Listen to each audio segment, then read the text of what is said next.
So, hello everybody again, and I want first of all to say thank you very much for all the audience in Yaglu. It was an amazing session, and always many you do a marvelous job. Unfortunately, I will not be able to see you the rest of the week, but I will try my best to see this later on YouTube when you upload this. Now we will currently going to move to the next session. The moment they will put on the stage the next speaker. But in the meantime, I think that the topic of management crisis is going to be very problematic in the next period, where we need to really find and address cybersecurity issues at the top management, and each sector address this crisis totally differently. And you need to create expertise around that. So bring your expert from different consulting companies, which will help you to manage the crisis in the best way. So I'm seeing that Yael is with us. Yael, are you ready that I will present you? Marvelous.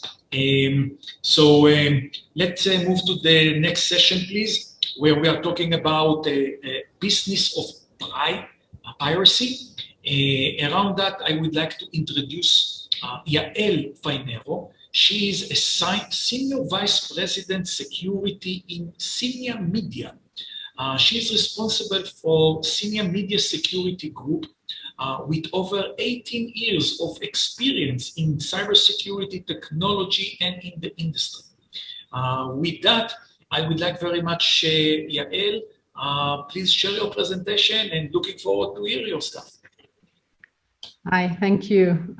Hopefully I have my colleague as well here, Shlomo, who is the CTO of the cyber team at Synamedia.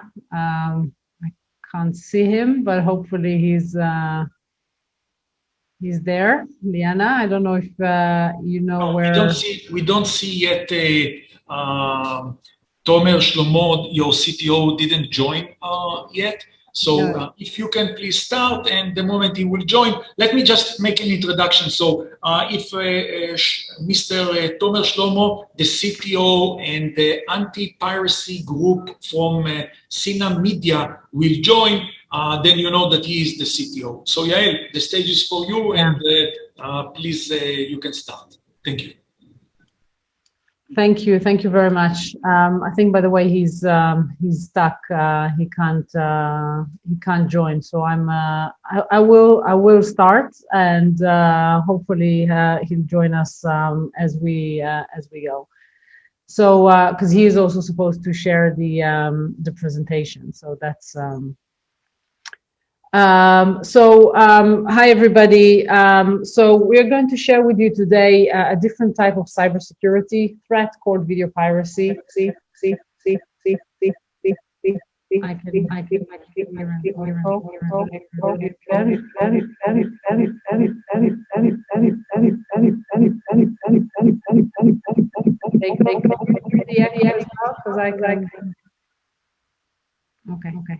I think we're good now.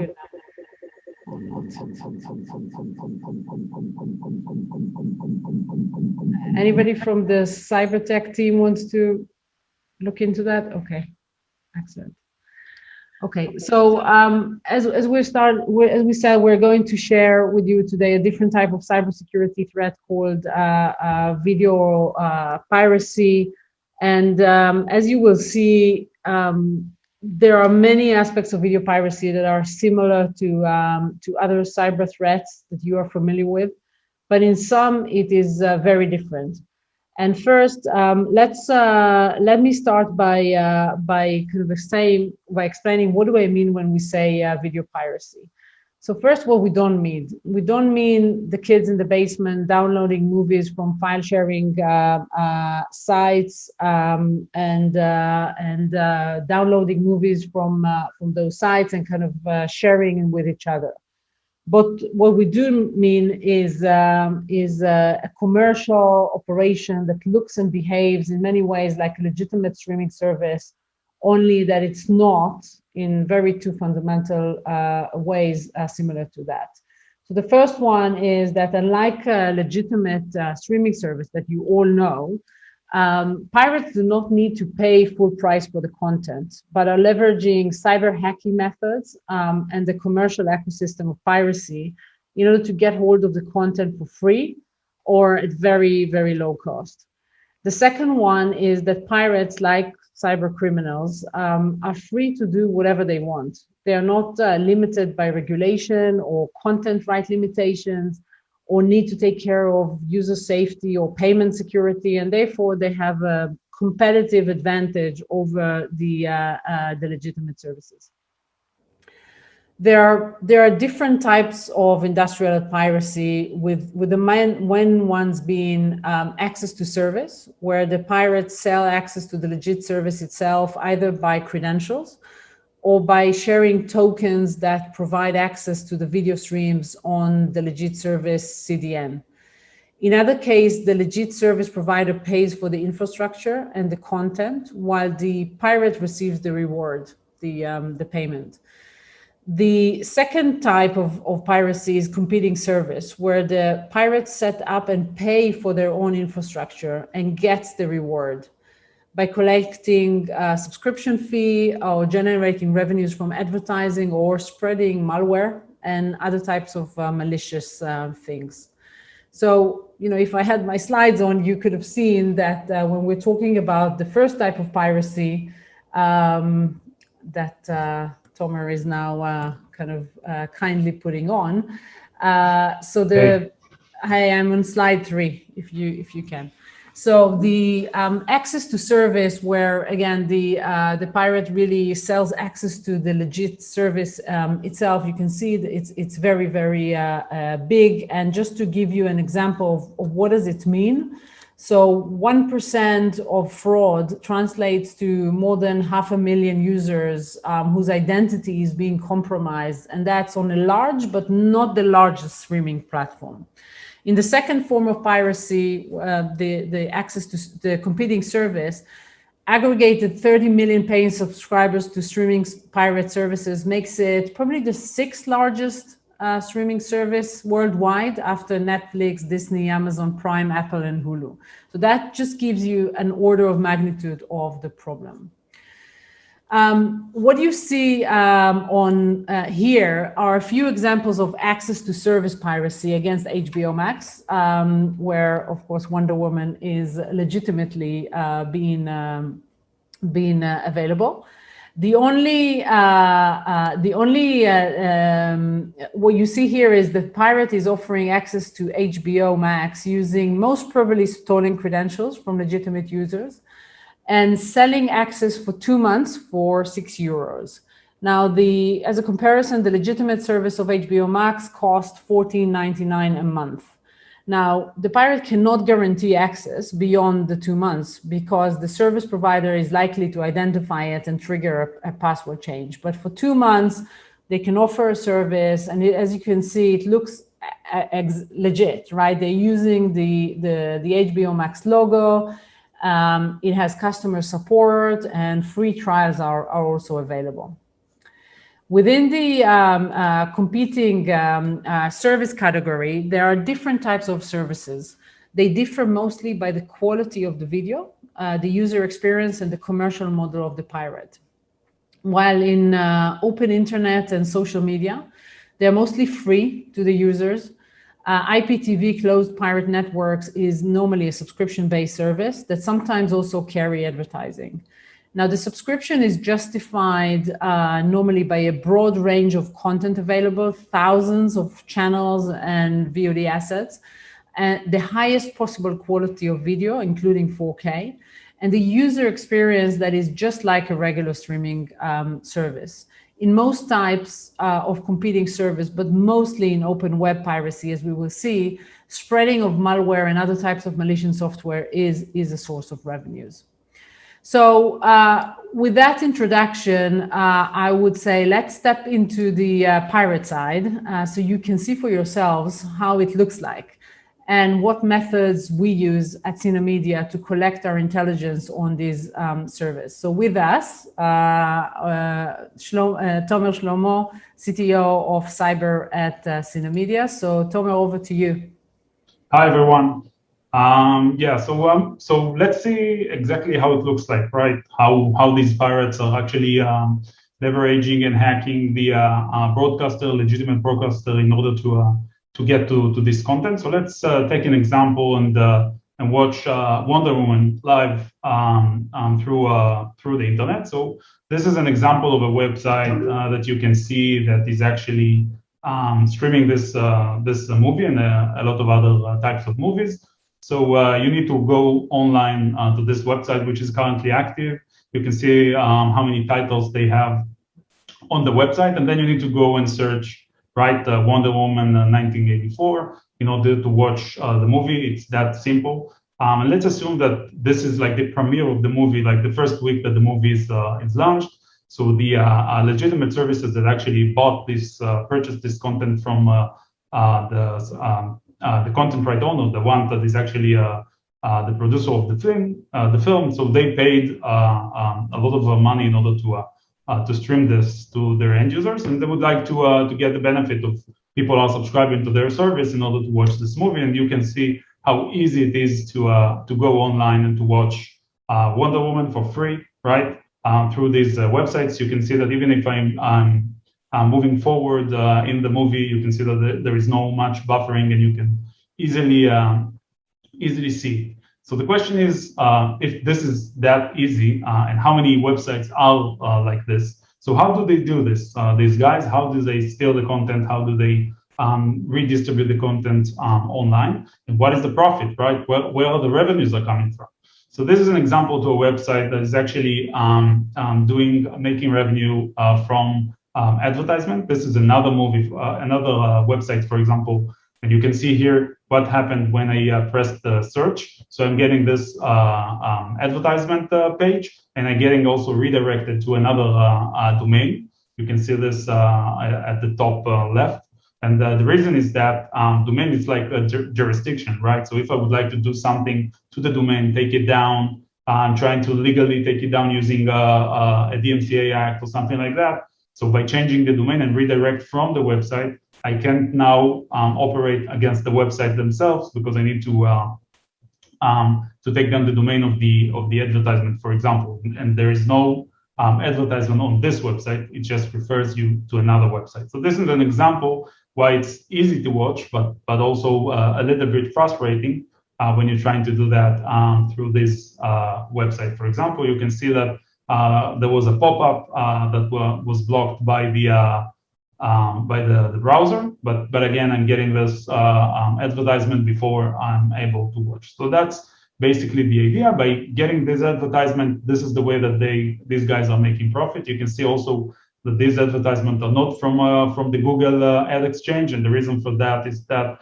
Google are actively operating in order to remove content that is coming from these websites. So they have other ways that they are leveraging the ad network industry and ad exchange in order to do that. In several other websites, they are also doing click checking and click spoofing in order to get additional revenues from this from advertisement. So let's assume that we as a Synamedia would like to do something in order to make sure that this content won't be available, right? So these guys are putting a lot of servers, as you can see here, with different in different countries, different regions, in order for the content to be available at all times. So even if we try to do something in order to take them down, in this aspect, they will have redundancy. So another website or another, let's say, use case for these guys is watching streaming sports events. And we will see next exactly how can we try to remove this content as anti-piracy cyber company. So that's basically the idea. So in this example, you can see the recent Euro 2020 game, England versus Denmark, that was streamed from this website. You can see that there are a lot of sports genres in which you can watch the content. And for example, in this movie or clip, you can see that England versus Denmark was on. So I'm pressing watch in order to watch the content, and then I'm getting the game. You can see here, this is ESPN.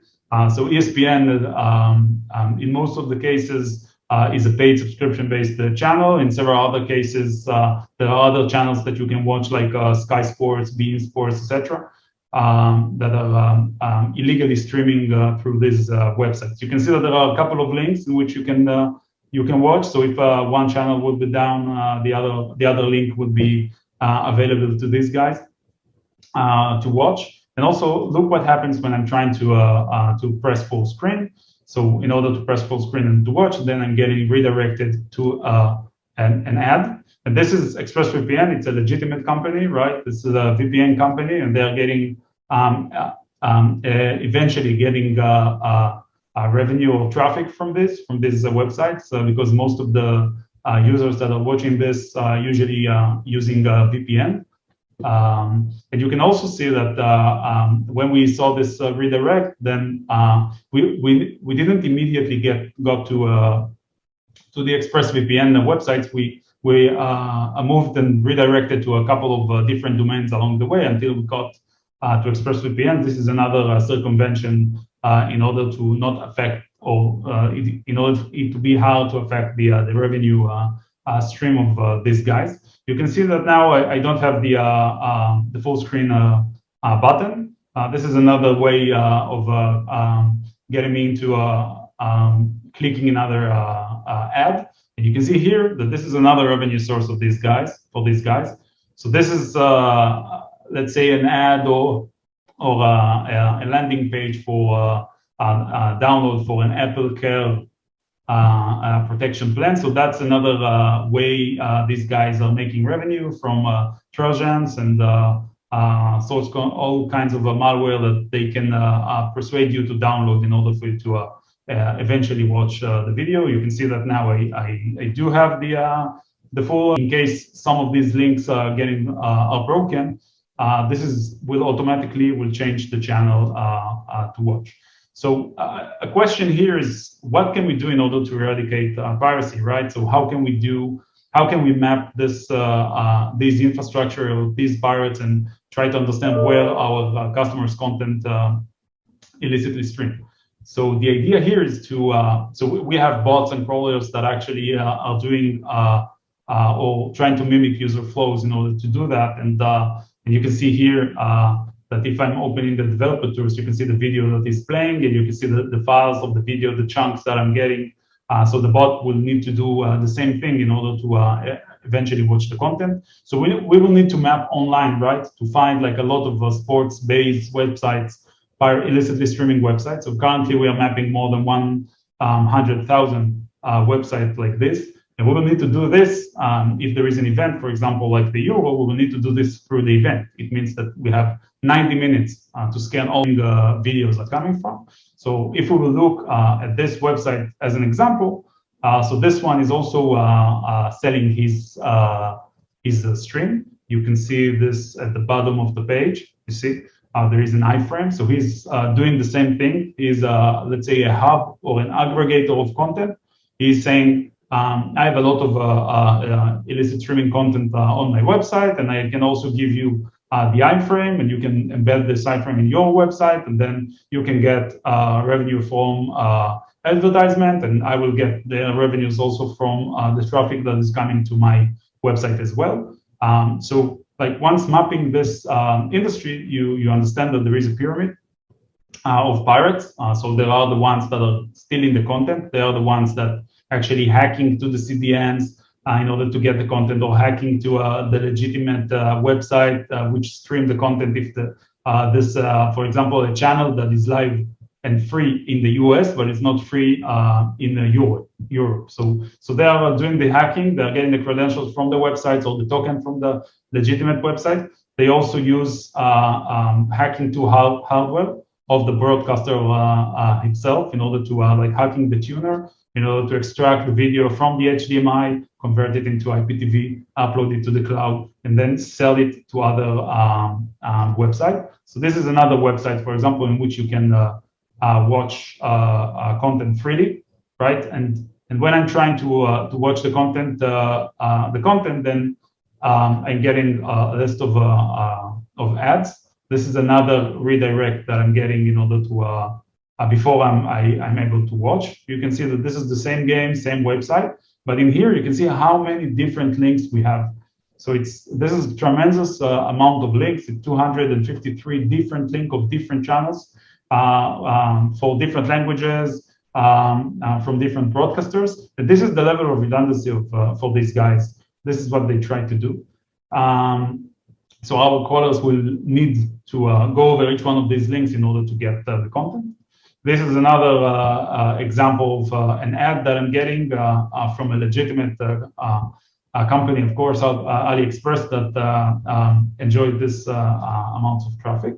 And let's see also how these guys are actually, let's say, getting the content. Okay, so this is another very frustrating experience of trying to watch the video. So eventually I'm pressing another link in order to watch this. And it's a question of what can you do about to let's say eradicate piracy and to remove these types of websites. So Synamedia does a lot of stuff in order to let's say have the upper hand, getting the right intelligence in order to understand where the content is deployed and where the content is stolen from. So we analyze the video in order to find let's say metrics that are saying exactly where this video was stolen from.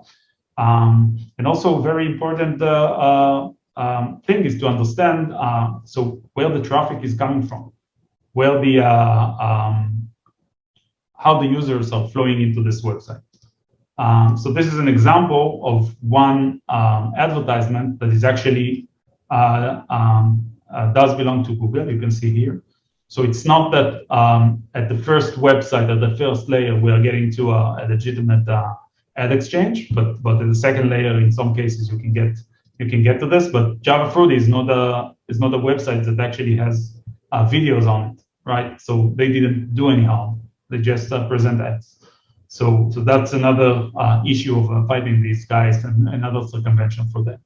So a question of how the traffic is actually getting into this website. So you can see that Sports Bay, the one that I showed you before, has at the recent month where they streamed the Euro, 12 million visitors that actually visits this website, and this is massive. And there is also a question on how these guys are getting into this website. What do they do in order to do this, right?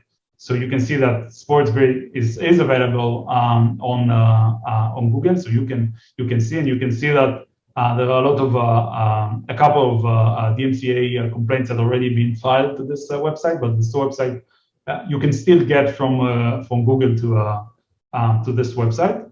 And if we will go to again to SimilarWeb to see this is number 7 in the category, and to see also like what's the sources of traffic that are getting to this website. Then if we will go down, you can see that it's really popular in the US, and that most of the people are getting a direct access to this website. So it's not that they're getting through Google in order to do that. And once you have a DMCA to delist the website from Google, it doesn't really make a difference, because most of 92% of the traffic to this website is actually direct, meaning that people are familiar with this brand and familiar with the domain.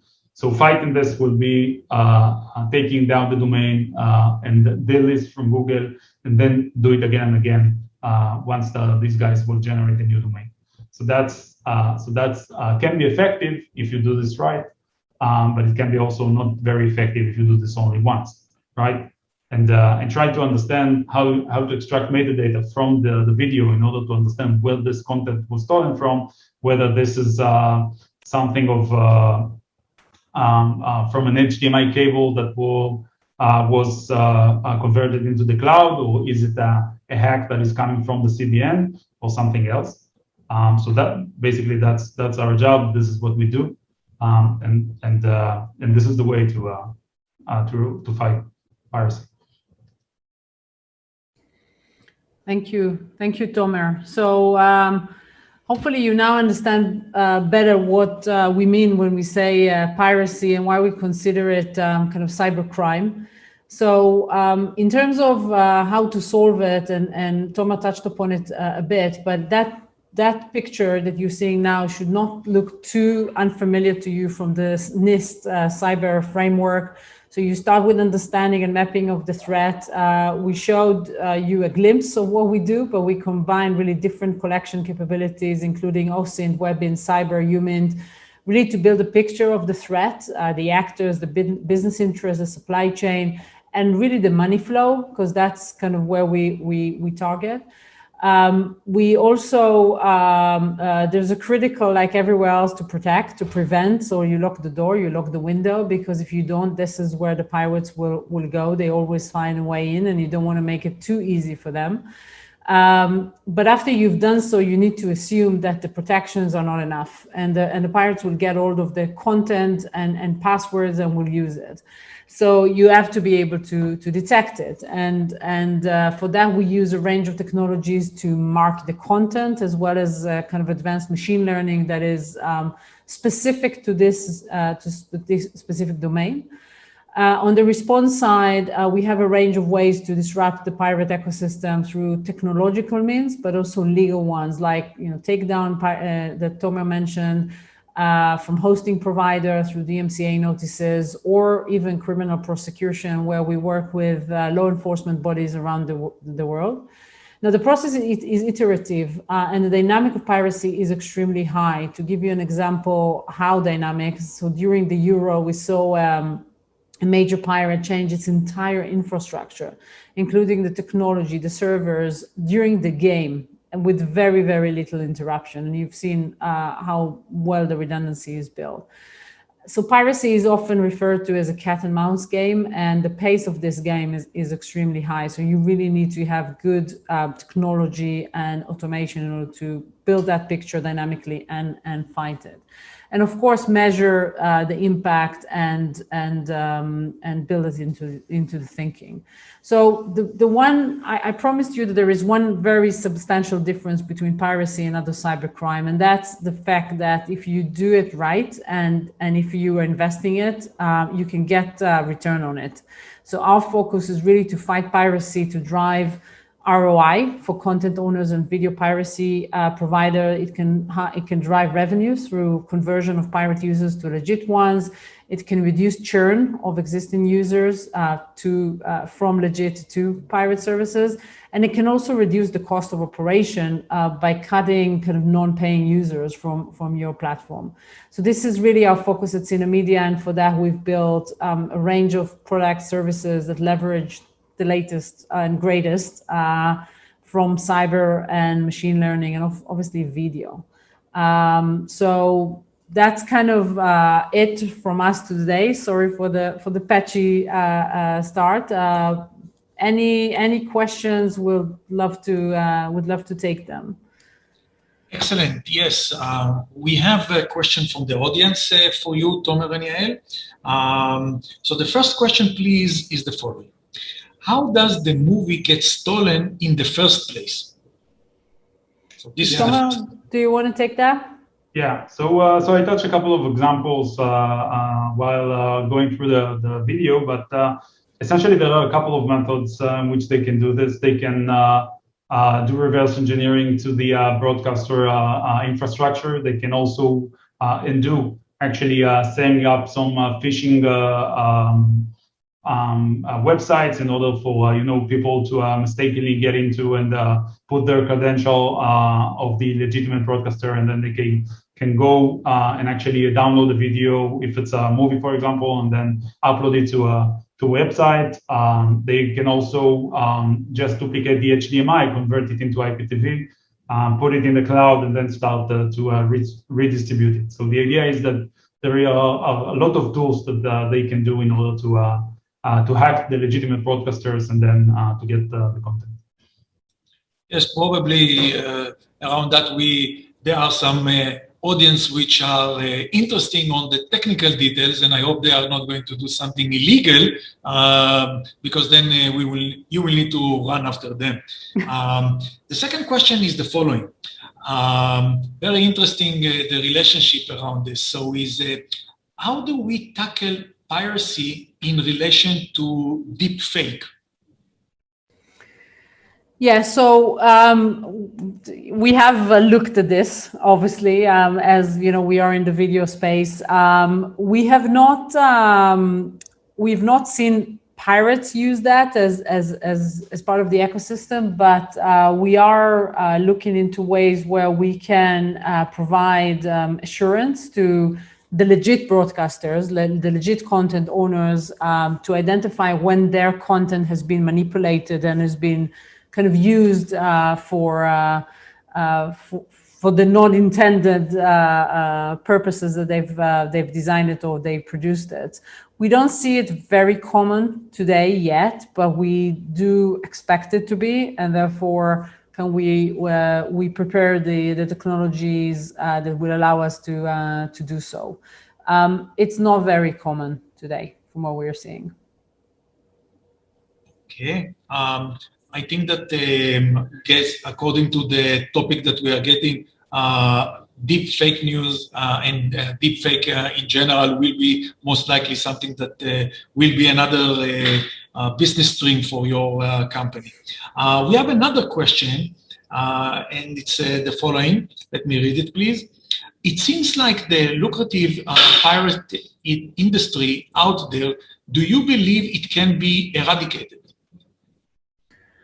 Well, I mean, if I wasn't, I wouldn't be here. But yes, so we do believe that it can be significantly impacted, and the impact of it on the industry throughout the different supply chains, from the producers of the content to the distributors to the ones that are making money throughout the way, that eventually they invest this money back into producing original content that we all benefit. So yes, I do think that we can effectively fight it. It is a complex problem. It's not only technology, it's not only legal, it's really a combination of a lot of things, mainly business incentives. So there's a very, very strong incentive behind piracy. It's very lucrative, as you said, and you really need to fight it systematically, both having the means, the technological means, and the legal framework to work with, but also cooperate and collaborate as an industry, as a media industry.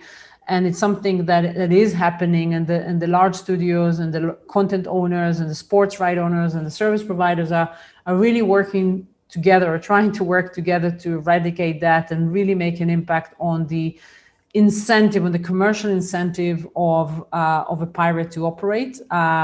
It's a hard battle to win, but I think it's one that we will. Excellent. Tomer, did you wanted to say something? I saw that you. No. Okay. No, this is really interesting. All this world is moving from the traditional set-top boxes with security coming from this smart card that you need to plug into the set-top boxes, later on into TPM technology to protect it, and now everything is moving into pure cloud services, and then the challenges from technical perspective becoming much more complicated around this. So I'm sure, Tomer, you have an interesting job to do here, not only to run after the hackers, but also to do the reverse engineering here and find the root cause of each malicious activity and fake movie or illegit streaming. So with that, I want to say thank you very much, Yael, and thank you very much, Tomer, for this very interesting session. I'm sure we will hear about your activity in the future. I don't know if you are involved in the Olympic Games here, because in the football, it's look like they need your services. And I hope that the guys from the Olympic Games, at least from France, the next Olympic will come to you and you will tell us more about this. Otherwise, yes, hopefully, I really believe this. Then I think that with that, saying thank you very much to both of you, Yael and Tomer,